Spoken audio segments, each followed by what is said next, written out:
सब प्रकाश होने पर भी अन्य माने तो अनव्यवस्थित दोष की प्राप्ति होती है ना। अपने देखो, अपना सब प्रकाश है और सब प्रकाश होते हुए भी हम गुरु किसी और को माने तो दोष की प्राप्ति है। हे पराशर, भजन गोविंद का निरूपण कर। मैंने कहा, भजन यही है, ना तू वैश्या है ना मैं पराशर हूँ, एक गोविंद ही है। जैसे ना घटाकाश ना मठाकाश, एक महाआकाश ही है। मैंने कहा, हे वैश्या, तू कौन है, कहाँ से आई है, कहाँ जावेगी। वैश्या ने कहा, जो तू है सोई मैं हूँ। जहाँ से तू आया है तथा जहाँ जावेगा मैं भी वहाँ से आई हूँ, वहाँ ही जाऊँगी। जहाँ तू रहता है वहाँ ही मैं रहती हूँ। जहाँ से तू जन्मा है वहाँ से ही मैं भी जन्मी हूँ। जो तुम्हारा हाल है सोई मेरा हाल है, विलक्षण नहीं। अब ये कैसे कह रही है वैश्या? सब रूप से भी और शरीर से भी, है ना। शरीर भी दोनों का, 5 भूतों का, और स्वरूप भी दोनों का एक जैसा। इससे तेरा प्रश्न हास्य का आस्पद है, परंतु भजन गोविंद का कर। मैंने कहा, हे वैश्या, तूने आप ही पूर्व कहा मैं सर्वदृश्य का गुरु रूप हूँ, तब मुझको भजन से क्या काम, है ना। अब देखो, अब भजन भी किसका करना, जब मैं खुद ही गुरु रूप उस साक्षी को लेकर। वैश्य ने कहा, मैं कोई कर्तव्य जानकर भजन पूछती नहीं हूँ, है ना। जैसे कहा ना, भजन गोविंद का कर, भी कोई कर्तव्य जानकर नहीं कह रही है, परंतु संत जहाँ इकट्ठे होते हैं तहाँ स्वाभाविक ही वचन विलास होता है। ये कर्तव्य करके नहीं पूछ रही मैं। हाँ, वो जहाँ पे देखो वार्तालाप चलती है ना, संत इकट्ठे होते हैं, हाँ, तो जो बात होगी बार वाली ना होकर स्वरूप वाली हो। यदि मेरा निश्चय पूछे तो मुझको शपथ है, जो अपने को गुरु और अपने पृथक दृश्य को शिष्य जानती हूँ। वो क्या कह रही है वैश्या भी, अगर मेरे से पूछो तो मैं कसम से कह रही हूँ भी मैं अपने को गुरु और पृथक को शिष्य जानूँ। क्यों? क्योंकि उसमें गुरु शिष्य नहीं है, वो एक ही है। मैं अद्वितीय नारायण हूँ, मुझ में द्वैत का मार्ग नहीं है।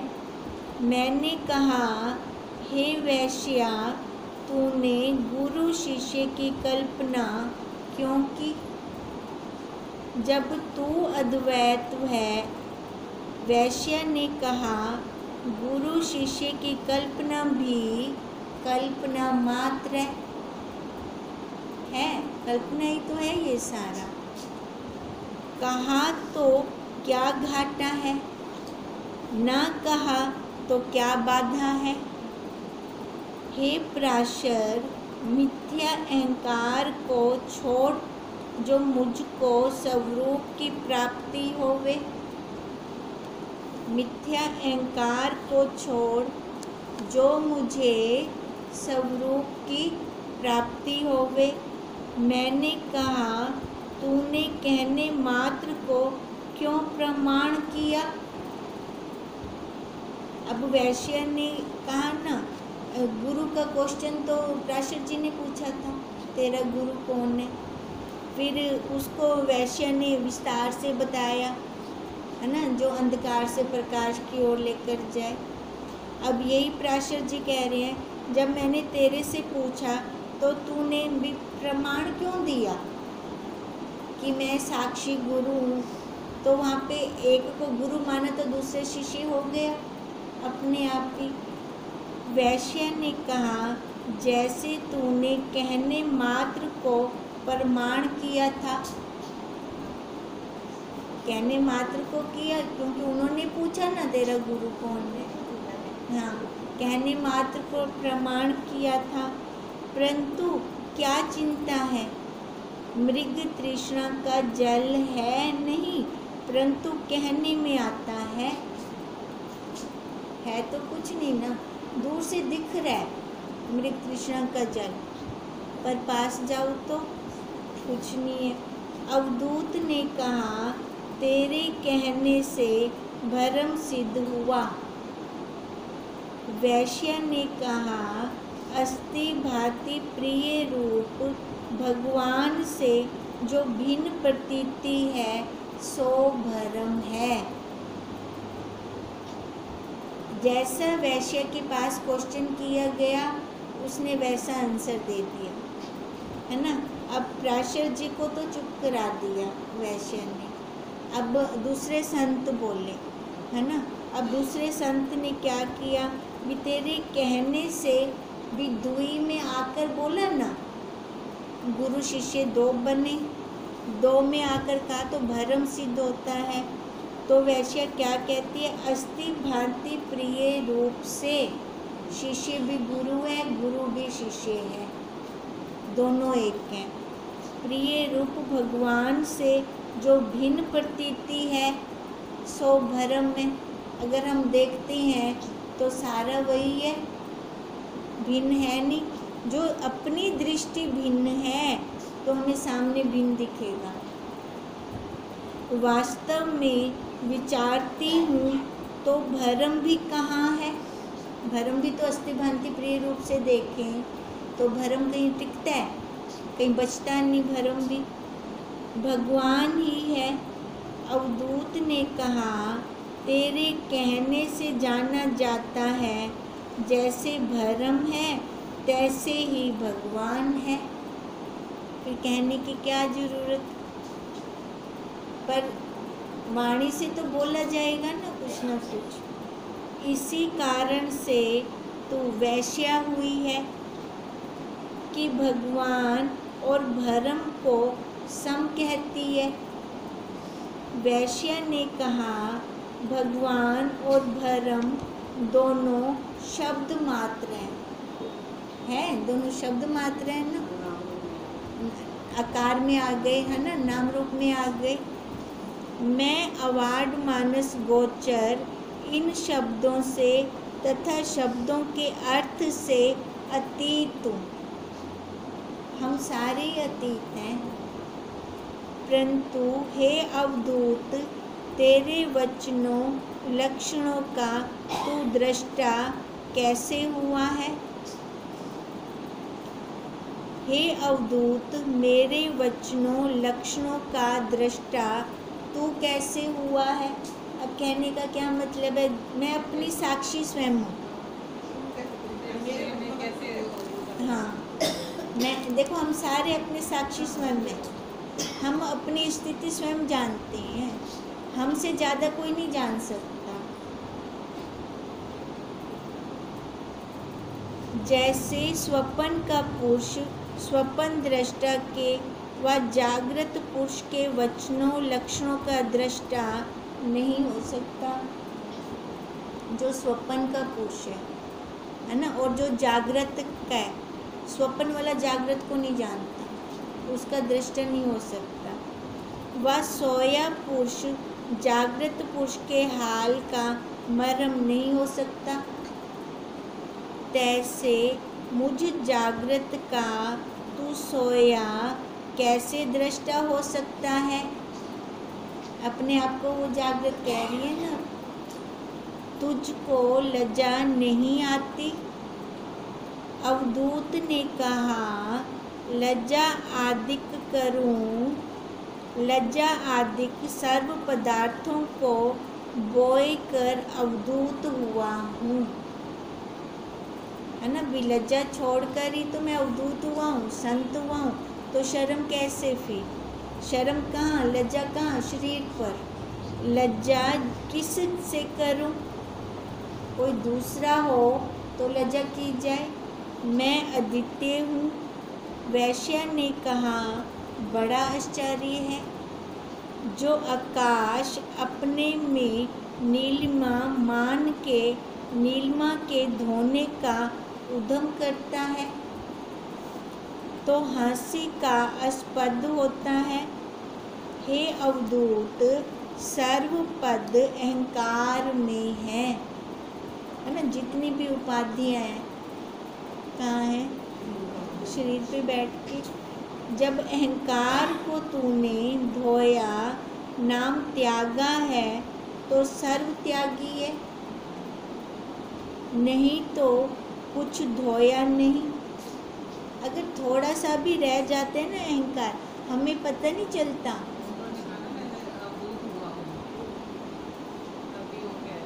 अवधूत भी धोकर अवधूत हुआ हूँ ना। हाँ, तो रह गया ना कुछ। अगर थोड़ा सा भी हमारा रह जाता है ना कहीं, तो वो आज अहंकार है ना।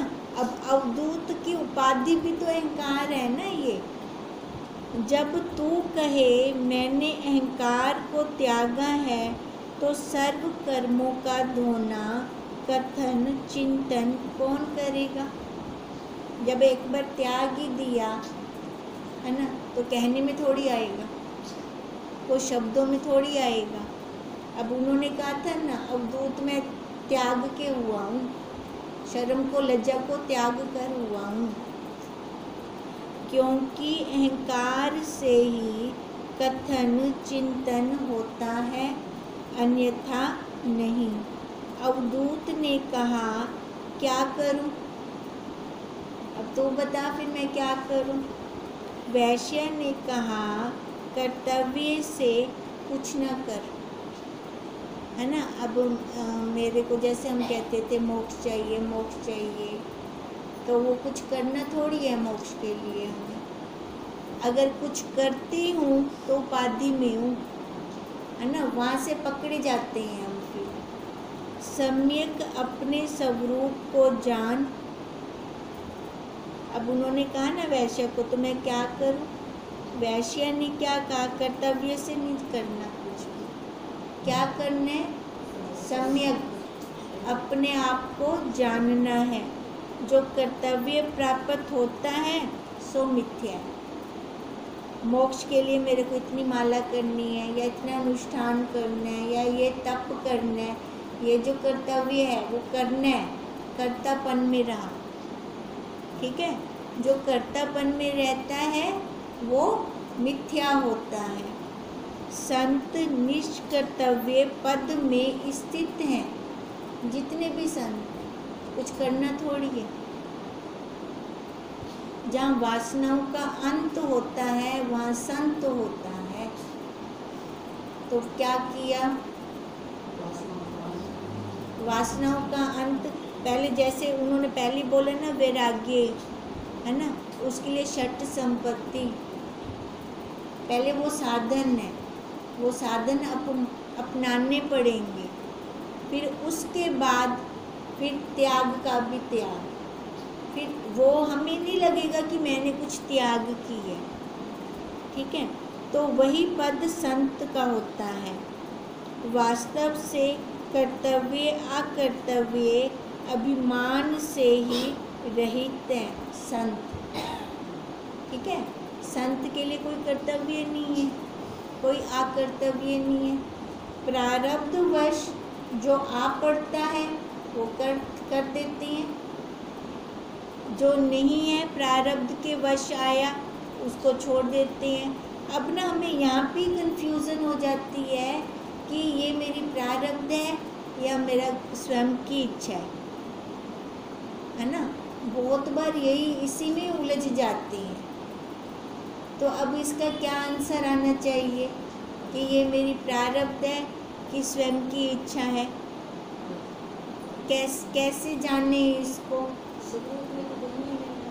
स्वरूप में तो दोनों नहीं है, पर प्रारब्ध के अंदर, है ना। अब शरीर के अंदर बंद है हम, ठीक है, शरीर के अंदर होते हुए शरीर की जो प्रारब्ध है, स्वरूप की प्रारब्ध थोड़ी है, शरीर जो शरीर की प्रारब्ध है, तो फिर क्या करें क्या ना करें।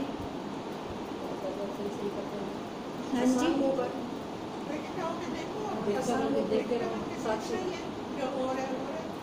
देखो देश काल के अनुसार जो कर्म इसका बनता है वो करेगा, पर कर्तापन से नहीं करेगा। ठीक है, क्योंकि बहुत कंफ्यूजन होती है कि मेरी प्रारब्ध ही है, मेरा कर क्रियमाण कर्म बनदा पे भी मैं क्या करूं यहाँ पर, है ना। देश काल के अनुसार जो इसका बनता है शरीर का, वो इसको करने दो, देख कर असंग होकर, मिलना नहीं है उसमें, असंग होकर वो कर्म कर दो। शरीर बिना कर्मों के नहीं रह सकता, इसके लिए कर्म करना पड़ेगा। ठीक है, पर देश काल के अनुसार जहाँ में ज़रूरत ही नहीं है, बिना मतलब ते आप मत्था मारूं, है ना, तो खुद की समझो ना, वो हमारी प्रारब्ध में नहीं है। जहाँ हम बिना मतलब के मत्था मार रहे हैं, वो हम खुद नया बना रहे हैं वहाँ पर कर्म। अब ये क्या कह रहे हैं, संत जो होते हैं निष्कर्तव्य पद में स्थित हैं, वास्तव से कर्तव्य अकर्तव्य के अभिमान से भी रहित हैं, क्योंकि कर्तव्य कुछ नहीं बोध्या ही है। कर्तव्य कुछ नहीं है, बोध ज्ञान ज्ञान ही है। इससे नाम रूप दृश्य से दृष्टि उठाकर अदृश्य में दृष्टि लगा। अगर नाम रूप के ऊपर बैठते हैं फिर लगेगा कर्तव्य, है ना। अगर नाम रूप से हम दृष्टि को हटा दें,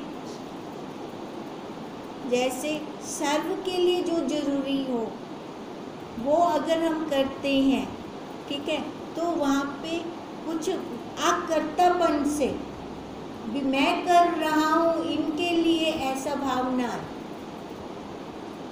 जैसे कई बार होता है बच्चों के लिए मैं ना कर सकता कौन कर से, वहाँ पे अपने बच्चे नहीं है, परमात्मा की संतान, विश्व रूप परमात्मा का भाव बनाकर जो कर्म किया जाए, ठीक है, वहाँ पे अपना कर्म नहीं बनेगा, है ना। अगर हम विश्व रूप परमात्मा का भाव बनाकर कर्म नहीं करते, मेरे बच्चे हैं, मैं अपने बच्चों के लिए कर रहा हूँ, वहाँ कर्म बन जाएगा। किया वैसे भी, किया वैसे भी, अंतर है ना, दोनों में अंतर। अब यही बात कह रहे हैं कि क्योंकि कर्तव्य कुछ नहीं बोधव्य ही है, इससे नाम रूप दृश्य से दृष्टि उठाकर अदृश्य में दृष्टि लगा। पीछे दृश्यमान अदृश्यमान का भेद नहीं रहेगा। पहले तो हमें ये पुरुषार्थ करना पड़ेगा, है ना। जहाँ पर मैं मेरा अपना करके कर्म हो रहा था, अब वहाँ से मैं मेरा हटाकर कर्म करना है, पर मैं मेरा हटाकर करना है, कर्तापन से हटाकर करना है। कहते हैं बाद में ये जो अदृश्य पे हमने किया, अब वो अदृश्य वाला भाव ही नहीं रहेगा, वो क्या हो जाएगा, अपना स्वरूप हो जाएगा, स्वभाव हो जाएगा।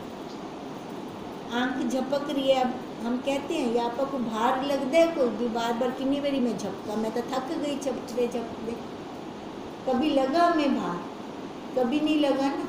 ऐसे वो भी ऐसे हो जाएगा। फिर यहाँ पे कोई कर्तापन आता है, बिल्कुल नहीं आता कर्तापन, फिर वहाँ पर भी कर्तापन नहीं आएगा।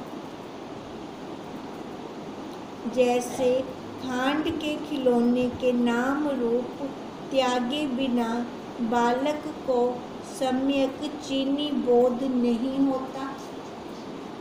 वो नाम रूप को त्यागेगा तभी उसको चीनी दिखेगी ना। ऐसे हम ये नाम रूप को त्यागेंगे तभी हमें वो ब्रह्म दिखेगा ना। अगर हम नाम रूप पर बैठे हैं फिर वो ब्रह्म दिख नहीं सकता।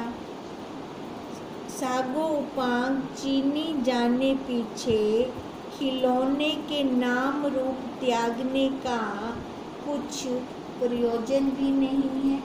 अगर हमने सही सही जान लिया है ना, हमने जान लिया वो मिठास है, फिर वो खिलौने का नाम रूप सामने है चाहे ना हो, हमें कोई फर्क नहीं पड़ता। फिर सर्व चीनी रूप ही है, खिलौने कहने मात्र हैं, जैसे सोने के गहने जब दृष्टि सोने पर है ना, फिर जड़ा मर्जी गहना होवे। अवधूत ने कहा, हे वैश्या तू परमहंस दिखती है। वैश्य ने कहा, परमहंस आप परमहंस मेरे स्वरूप में दोनों ही नहीं है ना, वो भी उपाधि में आ गए। जैसे स्वप्न के परमहंस आप परमहंस स्वप्न दृष्टा के स्वरूप में दोनों ही नहीं है। प्राशर ने कहा, हे मैत्रेय वैश्य के वचन सुनकर अवधूत की सुधि गई। अवधूत वो संत उसको फंसा रहे थे, तू तो परमहंस दिखती है, तुम फंसवे से वाहवाही में आ जाएगी ना, तो कहेगी हाँ, पर वैश्य ने क्या बोला, दोनों हैं ही नहीं मेरे में, है ना। अब वो अवधूत संत चुप हो गए। पुनः जड़ भरत बोला, हे वैश्या तूने कहा है कि आत्मा में त्रिपुटी है नहीं, तो किस में है? जिसमें त्रिपुटी को मानकर आत्मा जुदा माने सो कहो। अब ये किन्होंने प्रश्न किया? जड़ भरत जी ने। क्या प्रश्न किया है?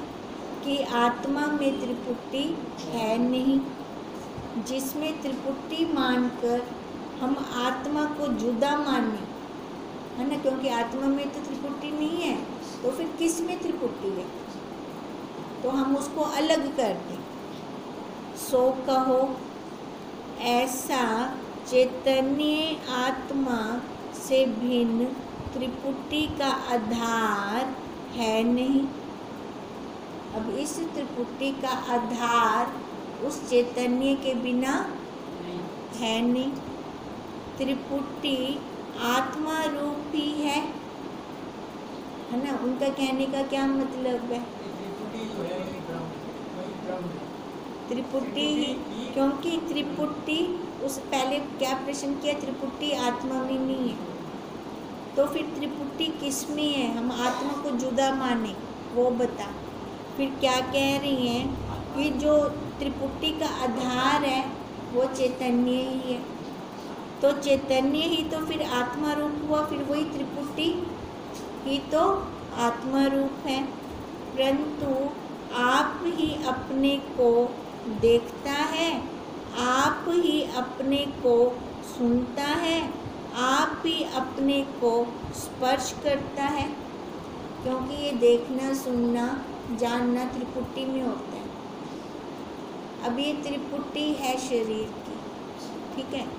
अभी ये त्रिपुटी उस आत्मा के बिना नहीं ठहर सकती, तो इसका मतलब वो खुद ही वही रूप हो गया, त्रिपुटी रूप हो गया। तो कहने का क्या मतलब है?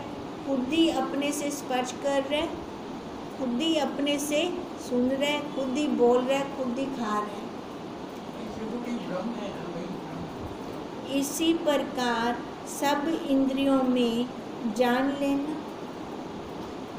तात्पर्य यह है कि त्रिपुटी रूप भी आप ही है।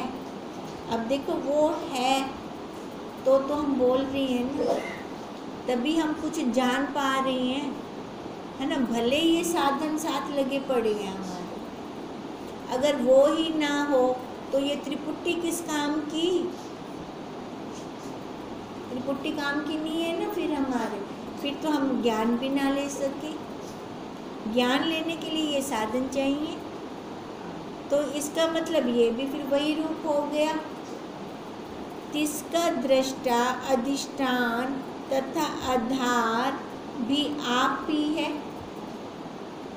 अब जो ये त्रिपुटी है और इसका जो आधार है, ठीक है, आधार और जो अधिष्ठान, आधार और अधिष्ठान में फर्क आ गया, फर्क आ गया।